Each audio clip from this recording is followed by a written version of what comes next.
Shalom, shalom. Bwana Yesu asifiwe, watu wa Mungu. Msikilizaji unayenisikiliza ujumbe huu, leo nataka kuongea kwa habari ya nguvu ya sifa, kumsifu Mungu, ibada ya sifa. Na ninapoongea kwa habari ya ibada ya sifa, ninasema kitu zaidi ya zile sifa unazoziona watu wanaposema kipindi cha sifa kanisani au muziki ambao unasifu Mungu. Naongelea sifa kwa upana, kwa maana ya kwamba sifa ya mwanadamu kutoka ndani ya moyo wake kwa kinywa chake juu ya Mungu. Na nitakuonyesha maandiko mawili matatu yanayoweka msisitizo wa sifa. Kwa mfano, Zaburi ya 150 mstari wa 6 inasema kila mwenye pumzi na amsifu Bwana. Sasa unaanza kuangalia kwamba kwa nini pana msisitizo. Naona ni kama kuna msisitizo kwamba watu wanatakiwa wamsifu Mungu.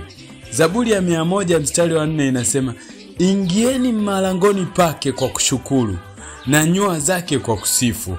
Mshukuruni, liheshimuni jina lake. Haya maneno nataka kuyakazia sana. Waebrania 13 mstari wa 14 inasema basi kwa yeye na tumtolee Mungu daima dhabihu ya sifa. Sasa unaona neno dhabihu maana yake ni aina ya sadaka inayotolewa kwenye madhabahu. So sifa ni aina ya sadaka, na si tu sadaka ya kawaida, kwa sababu kuna makundi mawili ya sadaka. Sadaka za huruma na upendo, kundi la kwanza, ambazo ndio unawapa yatima, watu wenye shida na vipi. Lakini sadaka ya dhabihu ni sadaka yoyote ambayo inatolewa kwenye madhabahu, inapata hadhi ya sadaka, ndio inakuwa dhabihu. Sidanganywe na mtu akakwambia kuna sadaka ya zaka na ya dhabihu, sadaka ya nini na ya dhabihu. Zaka, shukrani na vitu vyovyote ambavyo vinaenda kwa ajili ya Bwana kwa kutoa kama sadaka, ndio vinakuwa sadaka ya dhabihu. Yaani udhabihu ule ni hadhi, kwamba neno dhabihu linatokana na neno dhabahu. Kwa dhabihu ni sadaka yote ambayo inatolewa kwenye madhabahu. So anaposema mtolee Mungu daima dhabihu ya sifa. So unaona sifa kumbe ni aina ya sadaka kuu. Haleluya. Zaburi ya 34 mstari wa kwanza inasema nitamuhimidi Bwana kila wakati, sifa zake zitakuwa daima kinywani mwangu. Kitu ambacho nataka ukione ni nguvu ya sifa. Sifa zina uwezo wa kubadilisha maisha.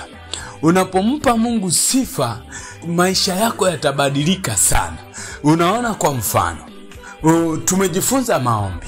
Tumefundishwa sana kuomba ili kushinda hali zetu. Lakini nataka nikwambie, umewahi kujaribu kumsifu Mungu, kumtukuza Mungu, kumuimbia? Umewahi kufikiria kitu kama hicho? Unaweza ukaona katika kitabu cha Matendo ya Mitume, Paulo na Sila walikuwa wanapita katika giza zito kwenye maisha yao.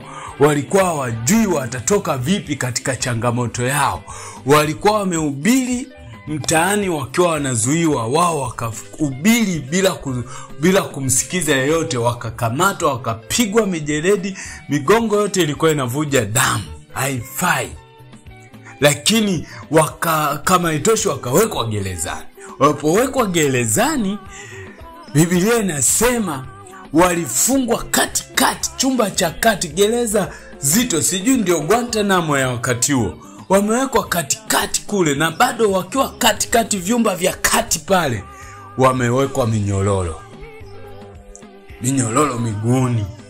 Biblia inasema katika Matendo ya Mitume sura ya 16 mstari wa 25, lakini panapo usiku wa manane, Paulo na Sila walikuwa wakimuomba Mungu na kumwimbia nyimbo za kumsifu, na wafungwa wengine walikuwa wakiwasikiliza.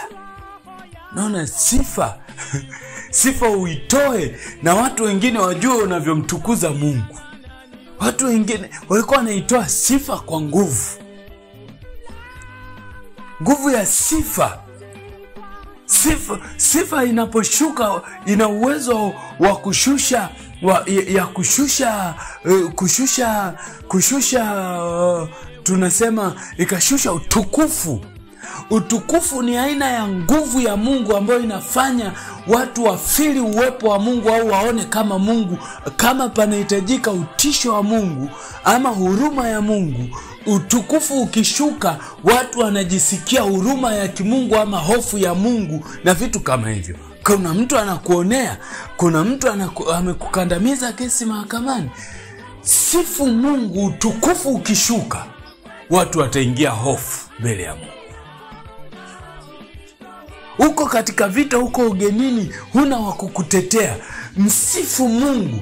Utukufu wa Mungu ukishuka, kila mtu atasikia kukubeba wewe kibali na huruma, kwa sababu unahitaji watu wanaoona utukufu wa Mungu, wanasikia uwepo wa Mungu. Petro na Yohana na wenzao walikuwa wamepigwa, wameshambuliwa katika Matendo ya Mitume sura ya 4 I think mstari kuanzia 24 pale kuendelea. Walipokuwa wameshambuliwa wakapigika, waliporudi anasema nao nani? Petro na Yohana wakampazia Mungu sauti, Matendo ya Mitume 4:24, kwa moyo mmoja wakisema, Mola, wewe ndiye Mungu wetu uliyefanya mbingu na nchi na bahari na vitu vyote vilivyomo. Tayari hapa wanamsifu, wanamuinua Mungu. Tayari sijui kama unaona, ni wanamuinua Mungu. Anasema nawe ulinena kwa Roho Mtakatifu kwa kinywa cha baba yetu Daudi mtumishi wako.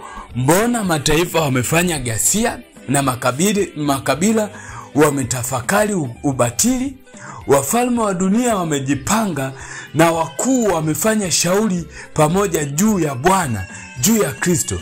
Mstari wa 31 anasema hata walipokwisha kumwomba Mungu, mahali pale walipokusanyika pakatikiswa, wote wakajaa Roho Mtakatifu, wakanena neno la Mungu kwa ujasiri. So unaona, wana wa Israeli wakanena, wakajaa. Ni nguvu ya Mungu ilishuka baada ya wao kusifu Mungu. Baada ya kumsifu Mungu kuna nguvu ilishuka. Lakini Biblia inasema katika Matendo ya Mitume 16 mstari wa 25-26, inasema lakini panapo usiku wa manane, Paulo na Sila walikuwa wakimwomba Mungu na kumwimbia nyimbo za kumsifu. Alafu inasema na wafungwa wengine walikuwa wakisikiliza. 26 inasema ghafla pakawa tetemeko kula nchi, hata misingi ya gereza ikatikiswa, na mara hiyo milango ikafunguka, vifungo vyote vikalegezwa. So unapojijenga katika sifa, milango inafunguka kwenye maisha yako iliyofungwa. Kuna milango iliyofungwa kwenye maisha yako, milango ya baraka, milango ya kiuchumi, milango ya kupandishwa cheo, milango ya kuwa mtu mkubwa kwenye jamii, milango ya kuolewa, milango ya kuwa mtu wa aina fulani. Milango ni kitu kinachopitisha vitu kutoa ama kuingiza. Kuna vitu havitaingia kwenye maisha yako na kuna vitu havitatoka kwenye maisha yako mpaka kuna malango yamefunguka. Biblia inasema milango ikafunguliwa, vifungo vikalegea. Kuna vifungo vimewekwa kwenye maisha yako, vitalegezwa na sifa tu. Just imagine. Kitabu cha Mambo ya Nyakati wa Pili sura ya 20, unaona Yehoshafati amevamiwa. Biblia inasema mstari wa 1, ikawa baadaye wana wa Moabu na wana wa Amoni na pamoja nao baadhi wa Meuni wakaja juu ya Yehoshafati kwa ajili ya vita kupigana naye. Watu wakaja wakamwambia Yehoshafati, kimenuka. Yehoshafati akatetemeka, akaingia kwenye mfungo, akaingia kwenye maombi. Alipokuwa anaomba kule, baadaye ameitisha nchi nzima kukaa kwenye maombi. Nabii mmoja akainuka akamwambia, sikiza. Akasema, vita si yenu, vita ni ya Mungu. Sikilizeni, kesho nyinyi wote amkeni, wanajeshi wakae nyuma, waimbaji wakae mbele. Waimbaji wainue matarumbeta juu, wanajeshi silaha chini, huku mnaelekea kwa maadui zenu. Mtaona wokovu wa Mungu utakaofanyika. Ukiendelea pale hiyo Mambo ya Nyakati wa Pili sura 20 mstari wa 22 inasema, nao walipoanza kuimba na kusifu, Bwana akaweka waviziao juu ya wana wa Amoni, wana wa Moabu na wa mlima Seiri waliokuja juu ya Yuda, nao wakapigwa. Sasa unajua nini kilichotokea? Biblia inasema hawa waliokuwa wamekuja, majina wanavotajwa ndio walotajwa mwanzo kwamba wameinuka, lakini wakaanza kujikumbuka wao, wewe si tunabifu mwaka jana, wakaanza kuzitwanga wao kwa wao, wakamalizana wakafa. Mungu anaweza akawainua maadui zako wao kwa wao kumalizana, watauana na wewe utabaki salama katika jina la Yesu Kristo aliye hai. Lakini haya yatafanyika wakati utakapomuinulia Mungu sifa. Biblia inasema walipoanza kusifu, ndio Mungu walikuwa wameishaomba. Walipoanza kusifu na kumwimbia Mungu, kuna mambo umemuomba sana Mungu, badilisha gia, anza kumsifu. Mtumishi mmoja alikuwa anashuhudia, aliishi miaka ya zamani huko, miaka ya 1900 mwanzoni 1920 huko. Mimi napenda sana kufuatilia watumishi wa Mungu nao waamini.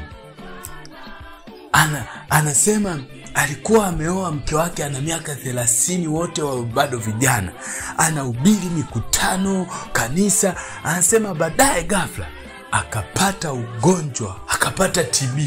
Na Marekani zama hizo TB ulikuwa ugonjwa wa kutisha. Anapona vipi? Anasema wakati akiendelea kuugua, hali ikazidi kubadilika, akaamua wewe anawashuhudia watu. Akimaliza mkutano anawaambia, jamani, na tatizo la TB, kifua kikuu kinanisumbua, naomba mnapoomba mniombee. Watu walikuwa wakiomba kila wakati, wanamuombea. Ana watu wengi, mamia hivi. Sasa kama kila mmoja angeomba kwa muda wake, na watu walikuwa wanamwambia, tunakuombea mtumishi wa Mungu na kuombea, kila mmoja akiomba kwa muda wake, mwingine kaomba saa 12 kamili, mwingine 12:15, mwingine 12:30, mwingine 5, wangejikuta saa 24 zote anaombewa. Kiukweli alikuwa anaombewa na watu karibu masaa 24 yote, siku 7. Lakini hali ikazidi kuwa mbaya mpaka mtumishi wa Mungu siku moja akaamua kuondoka zake, akaenda kuishi kijijini, kaacha na huduma, kaenda kijijini kwenye shamba la baba mkwe wake, lina mji hapo, akaenda kuishi huko na mke wake, kwamba kama nikifa nitafia hapa. Hali ni mbaya ya mwisho kabisa. Alipokuwa yuko hapo, huyu bwana anasema akakutana siku moja, alikuwa na hali mbaya, ni wa kugeuzwa tu pale kitandani. Anachoweza yeye kufanya ni kugeuka kichwa. Anasema siku moja baba mkwe alikuwa ameingia shambani analima, mama mkwe na mke wake wako nje wanaosha vyombo. Akachungulia dirishani, akaona vichaka na miti umbali wa kama kilomita 3 hivi. Anasema kuna kitu kikamwambia nenda pale, na unajua ni mgonjwa hajiwezi. Akaamua kunyenyuka, watu wote hawana habari, kanyenyuka mpaka umbali huo wa kilomita 3. Alipofika pale, anasema kwanza akiwa pale, wakati anasikia ndani msukumo, akasema, Mungu ukinisaidia nikaweza kufika mpaka pale, nitaomba mpaka nihakikishe nimepata katika mawili, ama mpaka nimepona au mpaka nimekufa. Basi akanyenyuka, amefika pale. Alipofika kadondoka tu kama mzigo kwenye kile kichaka. Akiwa yuko pale anaomba, anasema akaona sauti ndani. Sasa anasema niombe. Sasa anasema moyoni akawa anaongea sauti, anasema nitaomba leo mpaka mawili tu, moja nimekufa au nimepona. Kuna kitu ndani anasema kikaongea kwamba kama kuomba kungekuponya wewe, waliokuombea wamekuombea sana na ni wengi na ni kwa muda mrefu, na yale maombi yalikuwa ya baraka, japo wewe ni mchungaji wao, yalikuwa na nguvu kabisa ya kusikiwa na Mungu. Lakini kama ukuponywa huwezi ponywa leo. Anasema kitu kikamwambia, akasema basi leo nitakusifu Mungu mpaka nimepona au nimekufa. Basi anasema alianza kusifu, kaanza kusema, Mungu unaweza, Mungu huwezi nichukua bado kijana, Mungu huwezi kufanya hivi, sio kawaida yako. Akaanza kumtafakari Mungu alivyo, anampa sifa. Mungu, wewe kweli utanichukua mimi mtumishi niache kuhubiri? Huwezi kufanya hivyo. Mungu, unaweza ukafanya hiki kati? Huwezi kufanya hivyo. Anasema alianza kumtukuza na kumsifu Mungu. Ghafla sauti ikaanza kutoka kwa nguvu. Mwisho akaanza, na alikuwa hawezi hata kuongea, na hata ile sauti ya kunong'ona anajisemesha pale chini, anasema ilikuwa mwisho wa sauti yake. Lakini akaanza kusema, Mungu ni mkubwa, asifiwe Bwana. Mpaka kilomita 2 sauti inafika kule alikoacha nyumbani kwao. By the way, ni ndani ya fence. Nadhani unaweza ukapata picha wazungu kwenye nyumba zao za shamba wanavyoishi. Sifa zilimnyanyua. Nimewahi kusikia kisa kingine cha mtumishi mmoja. Mama mmoja anasema aliumwa wakati fulani ugonjwa. Alikuwa anaishi huko Mexico. Alipoumwa ugonjwa, mume wake akasimama ili kumpigania. Huyu mama aliumwa pumu. Akiwa anaumwa pumu au asma. Na wakati huo ni kati ya mwaka 1945. Huo ushuhuda ni zamani. Anasema aliumwa pumu kiasi kwamba, na wakati huo ugonjwa bado hujawa na suluhisho kama saizi teknolojia na maendeleo ya kitabibu yalivyo. Kwa ilikuwa ni kesi nzito. Amehangaika kila sehemu bila mafanikio. Wamehangaika Texas, Dallas, hakuna mafanikio. Anasema siku moja alikuwa ashaenda maombezi kila sehemu hakuna kilichotokea. Akaja na mkutano wake mchungaji anaitwa Pastor Rick, Raymond Rick, ni mwinjilisti, kaandaa mkutano. Anasema alipoanza kumwombea akampaka mafuta. Wakati akiendelea kuna kitu kikamwambia ndani. Akamwambia, umekuwa unaombewa mara nyingi sio? Akasema ndio. Akasema sasa mimi sitakuombea. Anasema nitakwambia kitu cha kufanya. Uko tayari kufanya? Yule mama akasema kama ni chepesi nitafanya. Na hii ndio changamoto wa Kristo wengi. Kila mtu anataka wengi hawako tayari kulipa gharama. Anatafuta kile ambacho ni rahisi, kile ambacho ni chepesi. Akamwambia ni rahisi, haina shida, ni kumsifu tu Mungu kwa ajili ya uponyaji wako. Akasema sasa nitamsifuje Mungu kwamba ameniponya wakati bado sijaponya? Akamwambia unaweza kuamini neno la Mungu? Akasema hiyo rahisi tu. Akasema unaweza kumsifu Mungu kwa ajili ya neno lake? Akasema ndio, naweza kumsifu Mungu. Akamwambia Mathayo sura ya 8 mstari wa 17 inasema alichukua na kutoa magonjwa yetu. Kwa Mungu alichukua ugonjwa wako katika msalaba.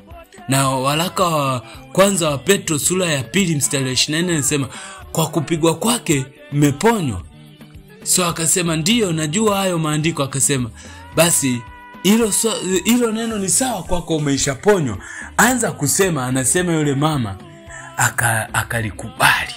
Akasema nitaanza kufanya hivyo. Akawa anamwambia, akifua nguo anasema anamsifu Mungu, akiandaa chai anamsifu Mungu, anakunywa chai anamsifu Mungu, akimwandaa mume wake kwenda kazini anamsifu Mungu, watoto kwenda shule anawaandaa anamsifu Mungu, akitandika kitanda, akipika, akifanya kila kitu anasema alikuwa akimsifu Mungu.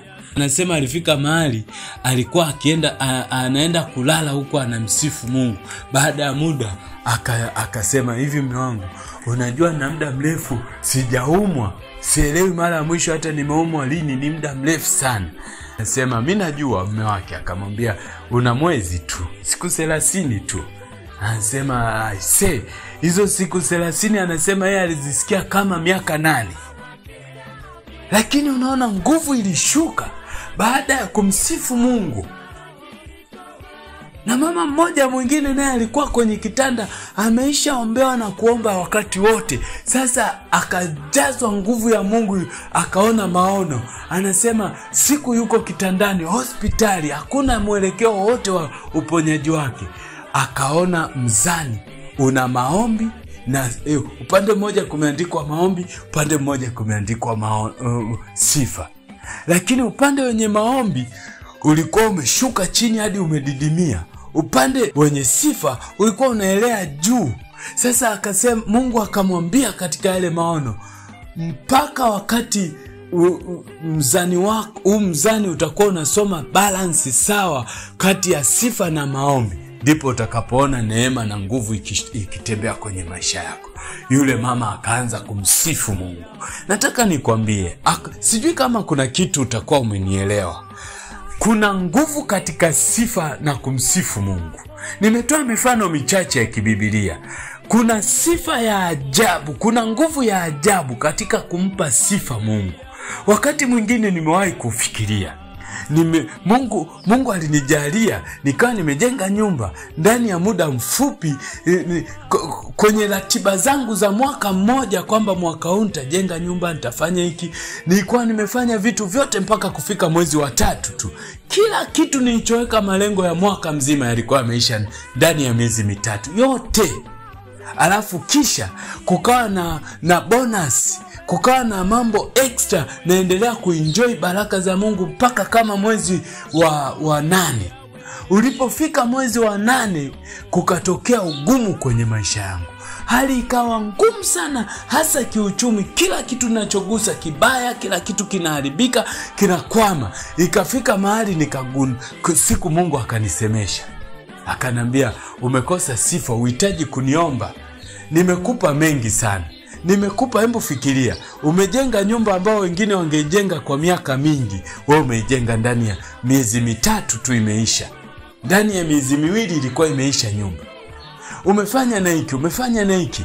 Hakuna kitu unaweza ukatafakari ukanitukuza. Kwa hiyo nikaanza kubadili namna yangu, nikasema, na nikaa namwambia mke wangu, mke wangu, Mungu ametusaidia sana.